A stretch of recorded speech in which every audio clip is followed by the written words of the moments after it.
Hi there, and this is Ed Susevich, host of Geek Homeworld podcast, also of Sven on Film, radio show, and podcast.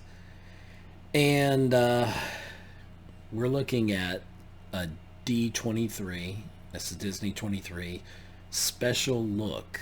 Not quite a trailer, not officially a trailer, but a kind of special look of Star Wars The Rise of Skywalker.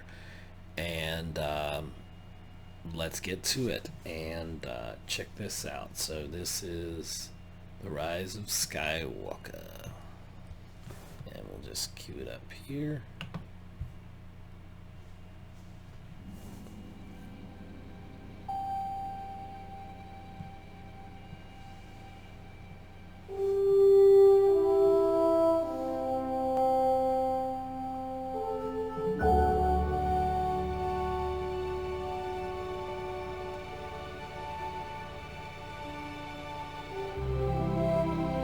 Obviously, A New Hope there.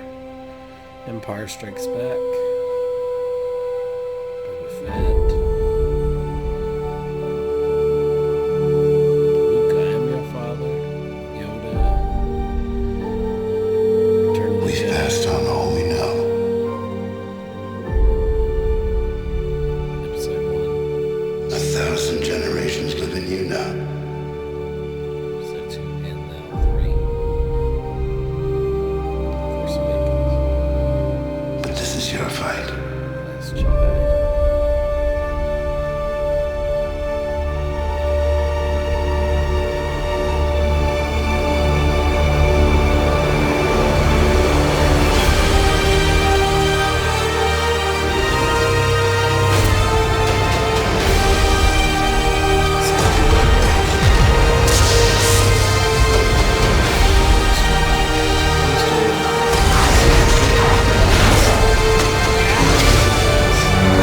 Your journey.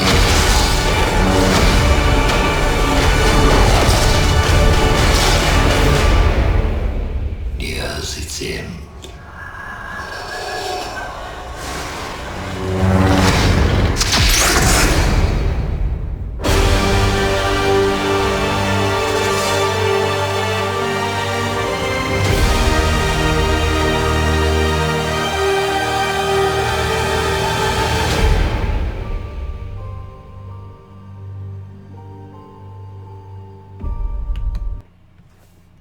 And so let's talk about it.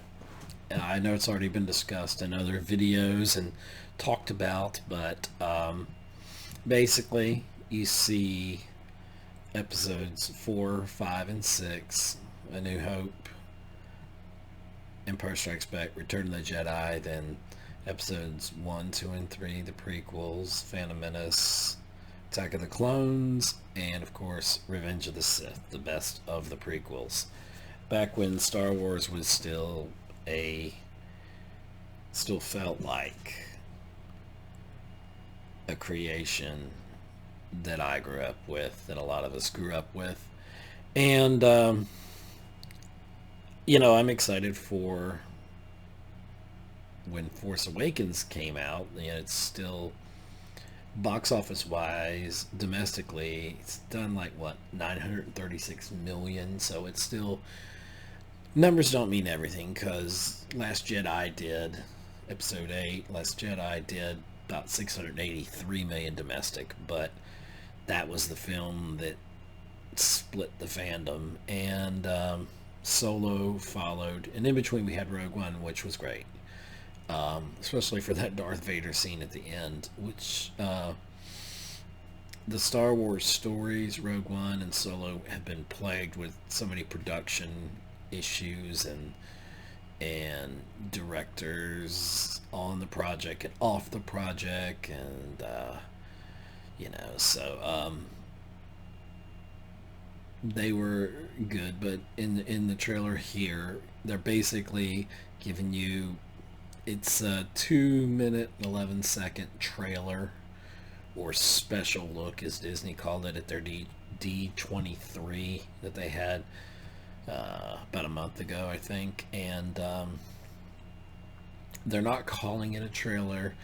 but it's just like a trip down memory lane to, I think, mend some of the ways with J.J. Abrams back on board as he did The Force Awakens, which was really a soft kind of reboot or homage to the first Star Wars film from 1977, Star Wars, and it was called Star Wars back then, and then later on they added A New Hope to it. So yeah, this trailer was, or special look was okay. There was a few shocking moments there, and one of them was Rey, of course, at the end. That got the most gasp in the room at D23 when she had a double-edged red lightsaber, and it just like folds down into a staff, because she's been fighting with the staff the whole time, and then using Luke's lightsaber. And a Mary Jane, if there ever was one, we know the whole story. She's overpowered for no reason. All those questions are to be answered supposedly by J.J. Abrams. He planted the seeds in The Force Awakens, which you see in the trailer. After the original trilogy, then the prequel, they show scenes from that in The Force Awakens, Last Jedi, and then they show you some relatively new stuff from The Rise of Skywalker. Thinking about it, I would say that there's a lot of ground to cover.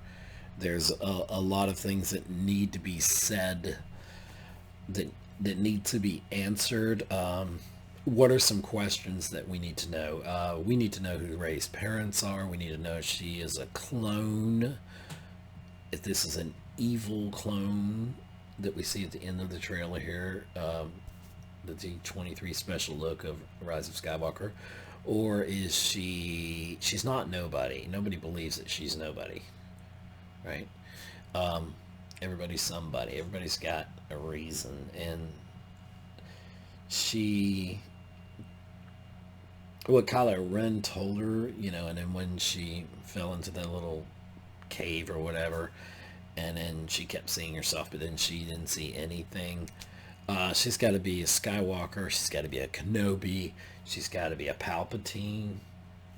There are possibilities. There's many ways to go with the story, and many things that they could do, and that would be welcomed by the fans. And so I'm trying not to get excited about it, so I won't get episode 1 excitement and be let down. I tempered that a little bit when The Force Awakens came out, because, well, it's The Force Awakens, and I saw it several times, and I enjoyed it.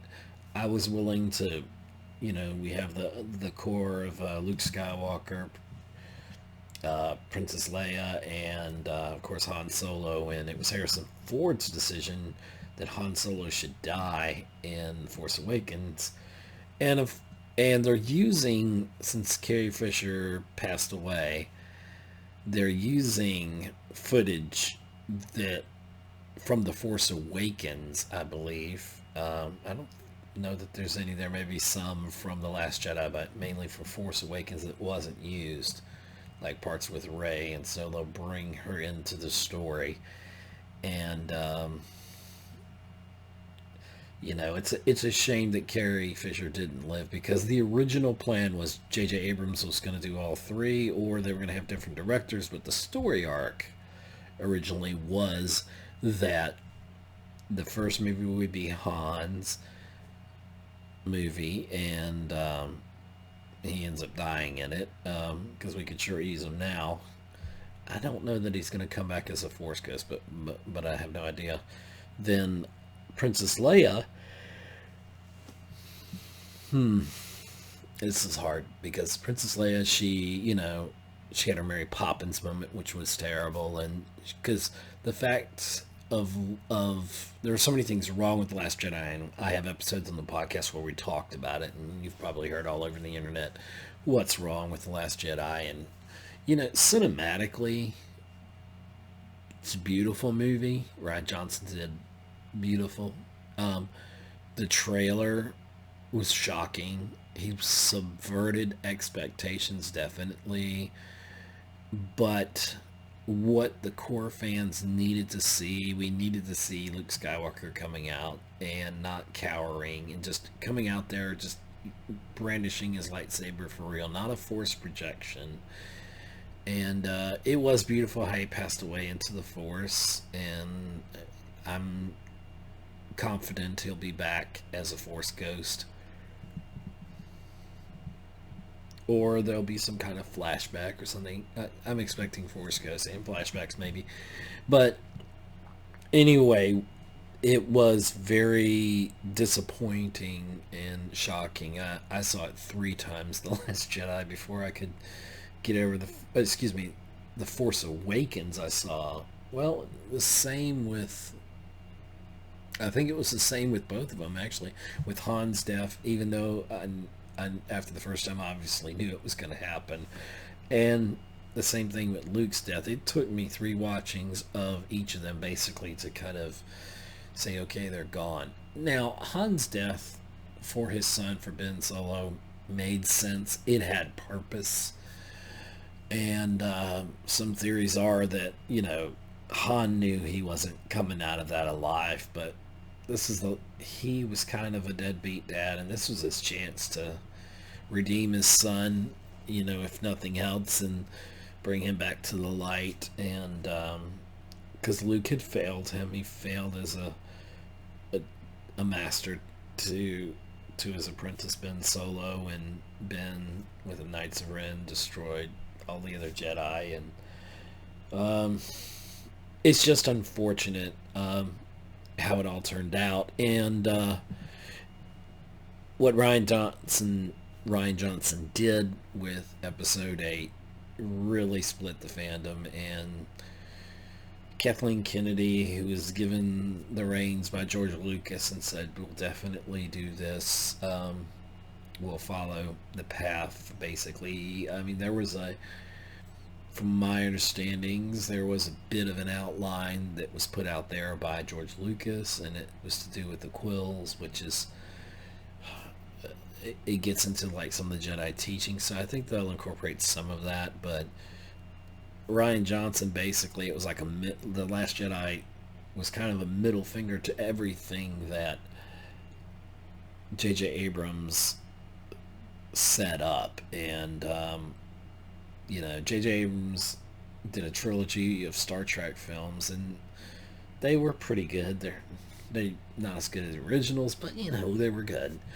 And they gave us something new, a different perspective, and even the new characters that J.J. Abrams presented to us that were presented in Force Awakens. I loved Force Awakens. It's still a good watchable movie, and I kind of wish Ben Solo had never taken the mask off, And I mean, everything that JJ set up in Force Awakens with Snoke, you've heard these comments before, but with Snoke and him just being cut down so easily, I think they're going to retcon maybe time travel, because according to Star Wars Rebels, time travel is now part of the Star Wars universe.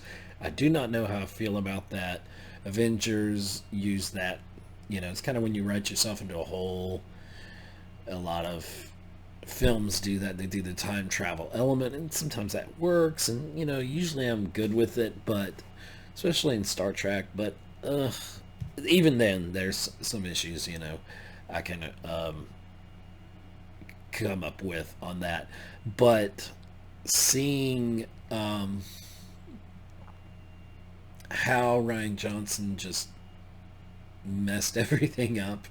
Solo came out. It's not a film that people were looking for. I wasn't impressed with Han Solo. Now, Lando Calrissian, beautiful, perfect in iteration.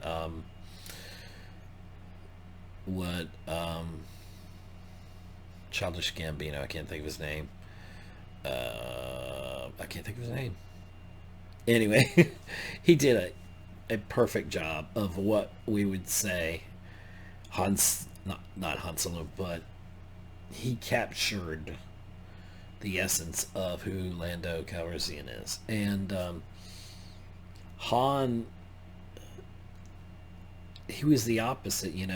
His Solo undid a lot of things that you know that the Han Solo character was, and so I have issues with that. A Solo's a good film, and I know Ron Howard was brought in to try to drop as many Easter eggs as he could and try to fix things, and nothing against Ron Howard, but Solo just didn't work. I mean, some people love it, and it is partially a generational thing. If you've been brought up on the prequels, you may have more love for them. You may have a lower expectation of things, and you get to, the last three films of the entire Star Wars saga, and then you're highly impressed, especially after Force Awakens. We got off on a good start. I was on board. Last Jedi, I was on board. But over time, Last Jedi just doesn't hold up. There's a lot of problems with it. I have episodes on the podcast, geekhomeworld.libsyn.com. That's geekhomeworld.libsyn.com, or on Apple Podcast. That's it, not Apple iTunes. It's Apple Podcast now. But you can check out some of the previous episodes of the podcast where we talk about The Last Jedi and where it went wrong and things it might have got right, but there's a lot more things wrong than right. And then we get to hear Star Wars The Rise of Skywalker, and at first I did not like the title.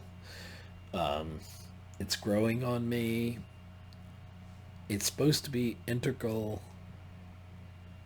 very much a part of the film. It's supposed to kind of bring things around, so it's going to make sense to us in the scheme of things on the film. So I'm hoping I want The Rise of Skywalker to be the biggest film ever in the history of cinema, and I want it to mean something beyond a science fiction film, beyond just pure fantasy. Avengers Endgame was total fan service, probably too much fan service. But if any franchise needs to do some fan service, they need to do it. If they're bringing back Palpatine, then doggone it, let's call Mustafar. Let's go down all these rabbit holes. I want Darth Plagueis in there, or tell me that Palpatine did an essence transfer. But then there's been talk, does that cheapen the ending of Return of the Jedi? Luke good defeating evil, essentially, and Darth Vader, Anakin Skywalker, turning back to the light. But the Emperor still is around, and I don't know. It all depends how this film goes. And I'm going to go in with the most open of minds. I usually do with a film, and sometimes I like films immediately. There's things about it I like. There's things sometimes I don't like. But I try to find those nuggets of goodness within a film, and I'm definitely going to do that with The Rise of Skywalker.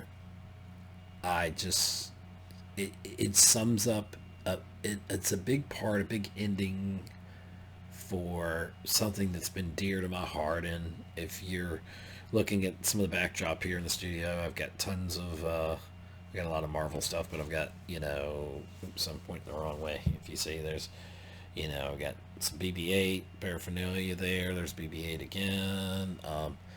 Got a lot of stuff, and you can't see the whole bunch of stuff I have. You can't see my novels over there, to my right, your left, whatever.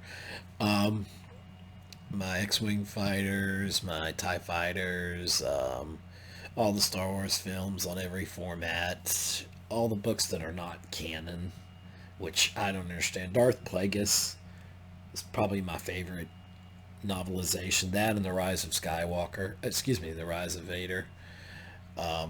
Some wonderful books.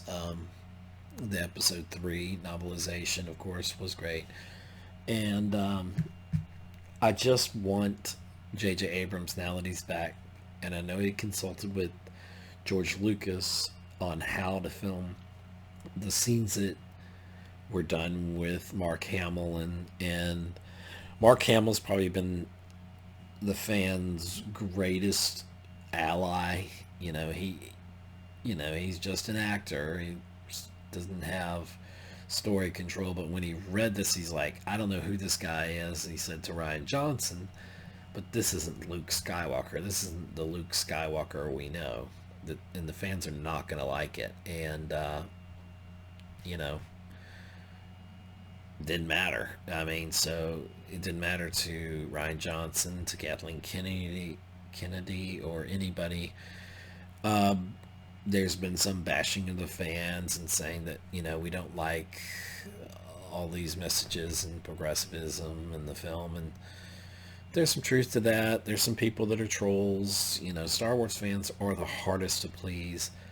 But we really feel, or as part of the Star Wars community, I really feel that we're owed the best send-off possible. And there are some people, there's no way they were burned so bad by the negative backlash and by just how terrible and not to the true essence of the characters of Luke Skywalker and all that. Obviously Carrie Fisher, we couldn't help, because she passed, but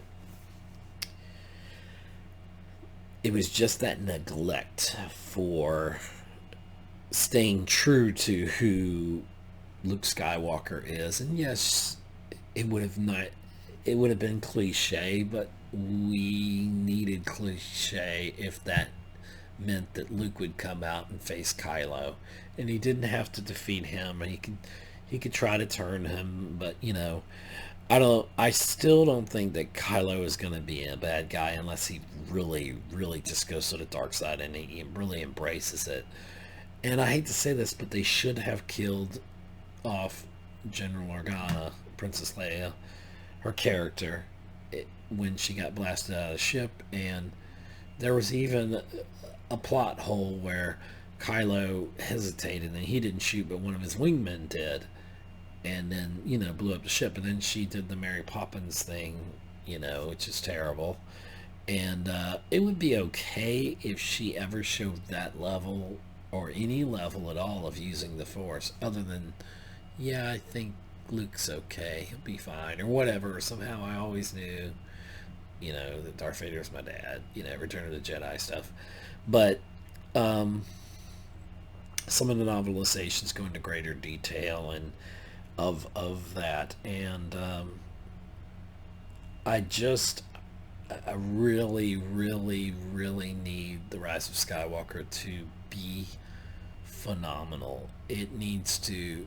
I don't even care if you bring back Jar Jar Binks. At this point, you can make Jar Jar Darth Sidious for all I care. That would just be crazy. It's like throwing anything at the wall and hoping that it sticks. But we need a satisfying arc with Luke. J.J. Abrams has a lot of pressure from the film community, Star Wars fans in general, because he's got a lot of loose ends that he has to tie up. And if he doesn't, you're not going to please everybody all the time, but you need to please the Star Wars fans this time.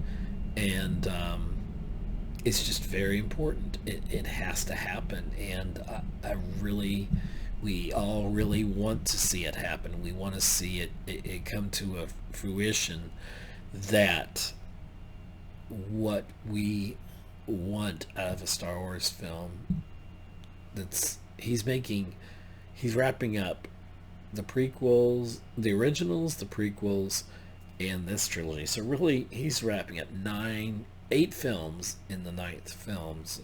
He's wrapping up 3 trilogies, and he realizes it. He said, "Yeah, I'm wrapping up 3 trilogies. I've got to, put a bow on this thing and make it wonderful." And it doesn't have, and it can be, you know, heroic as heck. It can be, there can be some people that can't be saved. Maybe Ben Solo chooses not to be saved or something. I don't know. Maybe Snoke or Plagueis or Emperor Palpatine,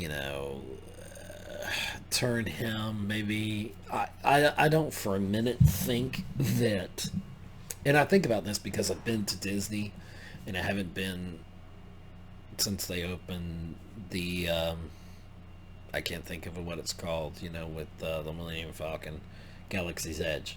I know it opened in California to less than stellar numbers, and it opened just end of last month. It's September 7th when I'm recording this, which happens to be the actual 5-year anniversary of the Geek Homeworld podcast, and also 11 years that I've been podcasting, so yay. Anyway, but I'm going to bring this podcast episode soon to a close. And I just, it's September, so October, November, December, less than 3 months, just about 3 months actually, because I think December 20th is when The Rise of Skywalker comes out. I'll be there, I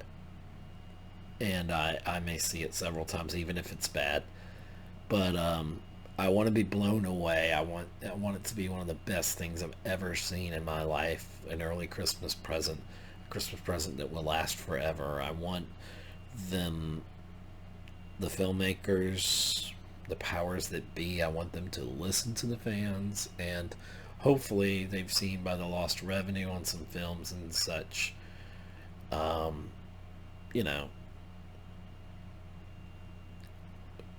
if you can, please wrap it up the right way. I mean, sometimes you have to give the fans exactly what they want. But sometimes when you give people exactly what they want, it's not really what they need. So, I don't know what to say to that other than I think we're all a little selfish, and we have a right to be, that we want The Rise of Skywalker to be everything a Star Wars film should be. It needs to be nostalgic. It needs to pull on the heartstrings. It needs to... I know John Williams always brings his A game, and it's going to be weird. I was watching a video the other day, and there was a question, and they said, well, are we not going to hear that? Are we not going to have the Star Wars crawl anymore after Episode 9, The Rise of Skywalker? Are we not going to hear any John Williams music anymore? And, that, thought never occurred to me. And that's Star Wars.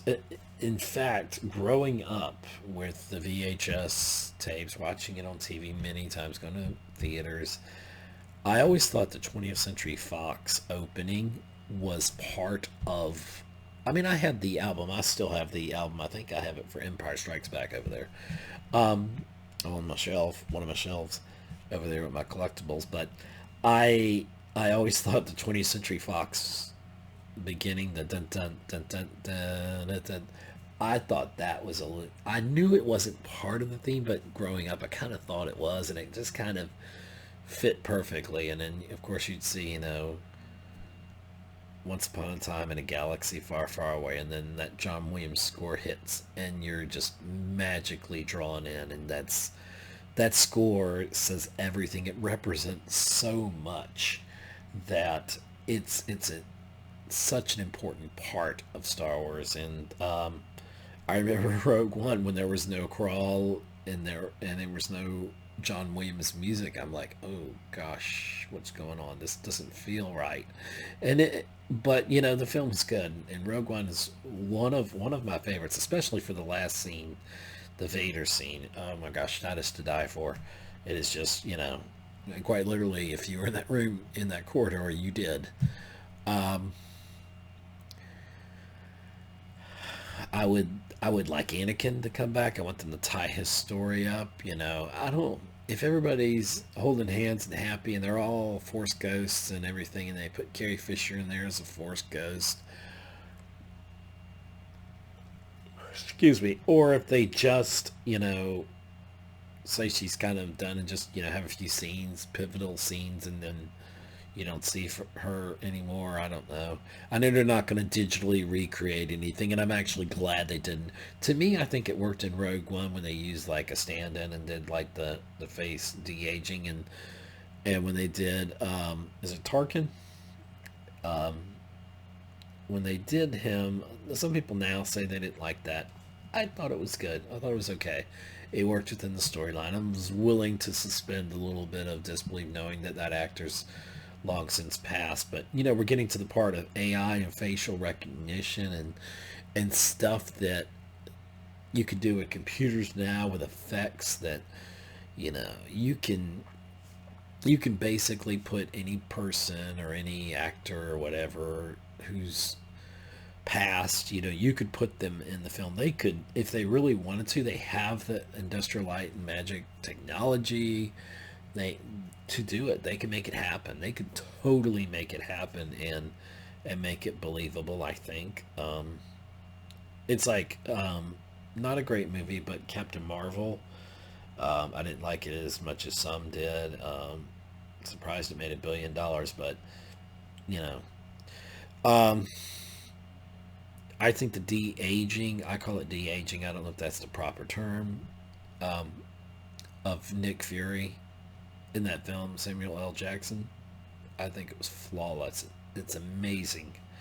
There were a few shots where it looked a little, sketchy, but all in all, I'm so impressed with that. They did it with Michael Douglas, I think, in Ant-Man, and the Wasp, I believe, the second one. And so anyway, Disney has brilliantly handled Marvel, mainly because Kevin Feige, anyway. Um, and, but Star Wars, like the indestructible juggernaut that permeates our society. I, I watched a video that really talked about how generational Star Wars is, and it became like a thing. And so kids now are coming up, of the impressionable ages, the younger ages, they're more into Marvel than they are into Star Wars. And that's like a first, and I will be one of the first people to sign up for Disney Plus. I love that Ewan McGregor is coming back and doing an Obi-Wan show. Um, Even if it's 6 episodes, I don't care. It's just awesome to have him back and to play Obi-Wan and to bridge the gap for us. We've already, Rebels is kind of, Star Wars Rebels kind of already did that, but that's okay. They can still put it out, and I will still watch it, and I'm excited for Disney Plus. All aboard when it comes to that. I cannot wait. The Mandalorian, oh my gosh, it's going to be awesome. Boba Fett or not, yes, I want to see why Boba Fett's the biggest, baddest, bounty hunter in the galaxy. And I want to see why. And I want to see a backstory there, And other than what we saw in episode 2, Attack of the Clones, when he was young and saw Jango, his dad, get his head chopped off, he was the template for all the clone army. And so, I'm excited. But I'm keeping my excitement to a minimum. I'm doing my best. Let me know in the comments here on, this may appear, hopefully, if it turns out well on YouTube, and it'll also be in other apps, but also on Libsyn, geekhomeworld.libsyn.com. May even end up on the Facebook page there. And but anyway, let me know what your thoughts are on the Rise of Skywalker. There's some people that are just done. They're just like, I'm over it. I'm over it for the fact that this faction is fighting with this faction. It's it's like the Empire and the Rebels, fighting, and they're fighting for the love of Star Wars. It's like love and hate and all that stuff. And some people are just burned out. I'm a little burned out, but all in all, I am a Star Wars fan. I'll always be a Star Wars fan, no matter how this film turns out, no matter what happens on Disney Plus. But I really, really, really just want The Rise of Skywalker to turn out well. And I know I'm not alone with that. So, I'm super excited for it. And let's just watch that trailer one last time, okay? Let's go back to that. Let me rewind everything here. Take you back, and let's just watch The Rise of Skywalker. And here we go. Star Wars, The Rise of Skywalker, D23 special look.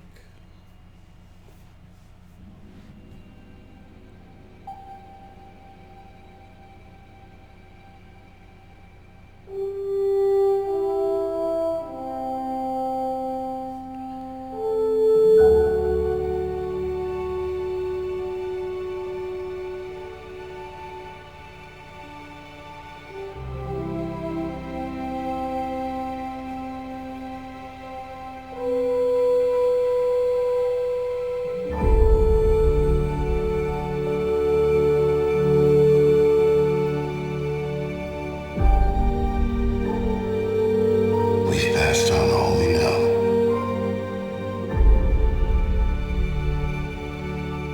A thousand generations live in you now.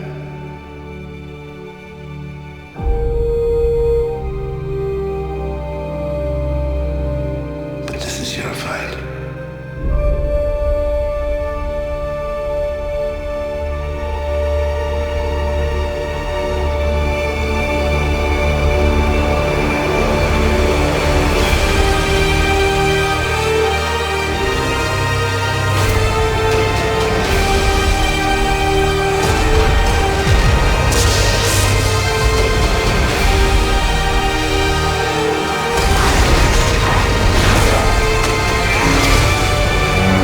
Your journey.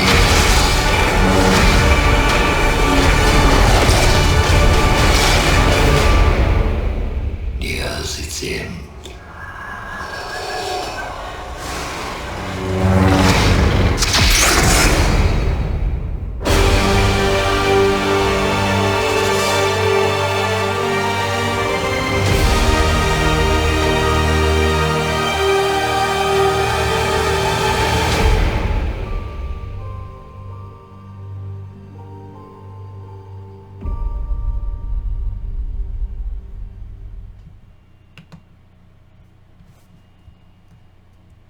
So that's it.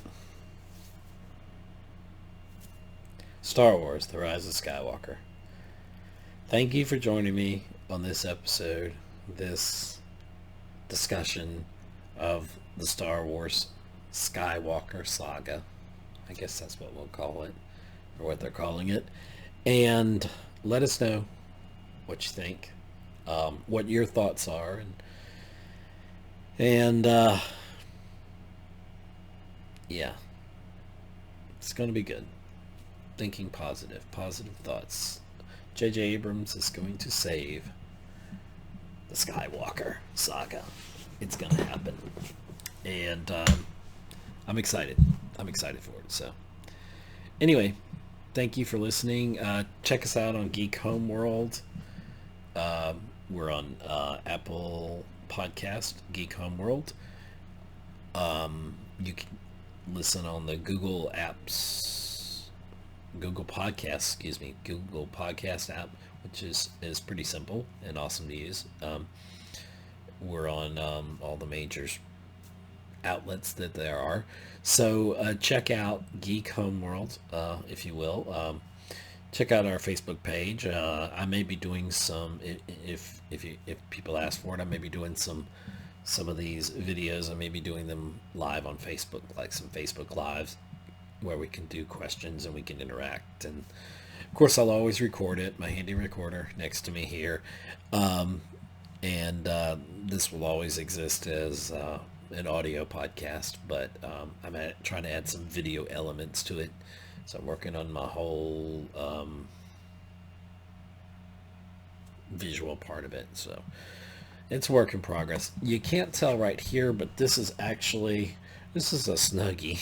You can't really see, but one of my relatives gave this to me, and I've got like a couch here in the studio for like video games and watching TV and stuff like that, and streaming to the television, and maybe in some future video episodes I'll show you around the studio. It's still kind of under construction. I've still got a lot of pictures to hang. There's some bare walls. I'm not good with camera angles here, but there's bare walls here that'll have some pictures or something up, and I got a lot of plans for the podcast, and we're heading into our 6th year of the Geek Homeworld podcast, so I'm extremely excited about that, and I'm going to continue to grow this. I kind of wish I would have got on the video bandwagon YouTube / side of things earlier on, but I'm really focused on the content. Content's everything. Presentation is important, yes. And so a lot of things going on. I'm going to not talk forever. So anyway, I'm going to bring this show to an end. This was totally unscripted. It's just my thoughts, my feelings that I think mirror a lot of feelings that Star Wars fans feel. So you may agree with me, parts of what I said. You may totally disagree. Who knows? We all have an opinion. So anyway, what I was saying, and this is how I forget things, right? Okay, this Snuggie thing here, it's actually a stormtrooper thing. So it's kind of cool. You can't tell my light here, and if you're on the audio podcast, it means nothing, but I've got this nice color changing light, but my lighting, I don't know that my lighting is so great. On the video here, you may be able to tell that, like looking up there, you can see how it changes. Right now it's blue, and it changes to green, all these different colors, red. Alright, I'm yapping, so check out Geek Homeworld, check out Geek Homeworld on Facebook. Go there and like it for me. That would be awesome.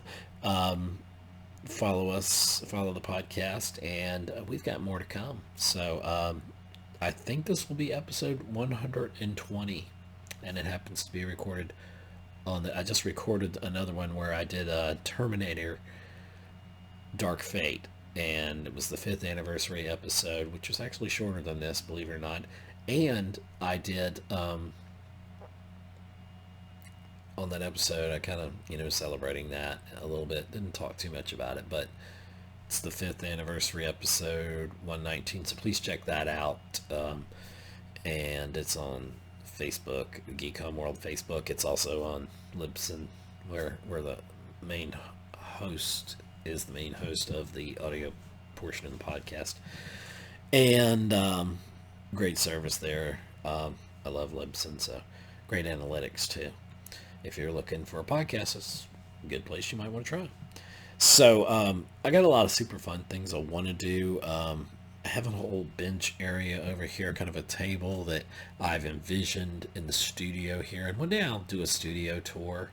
But it's it's going to be like kind of a workstation kind of thing. And now that I've got I got a Logitech a C920 webcam, and I'm trying to figure out how to integrate it into different things. I'm thinking of Streamlabs, I'm thinking about OBS, and yes, I could have probably done some of this through that, but I'm actually using the Logitech software to do this, to record this, and it seems to work a little bit better, but the functionality isn't everything I want to do. I can't put like different like logos and crawl across the bottom of the screen that tells where we are and stuff like that. But anyway, so I gotta go. But anyway, thank you for listening. Thank you for being part of this, and please let me know your thoughts and your opinions, and be nice. I don't want any negative feedback. I can't handle it. I don't want it. Anyway, so I love Star Wars. So thank you for letting me talk with you about the Skywalker Saga. All right. Thank you, and everybody take care. Thanks for listening.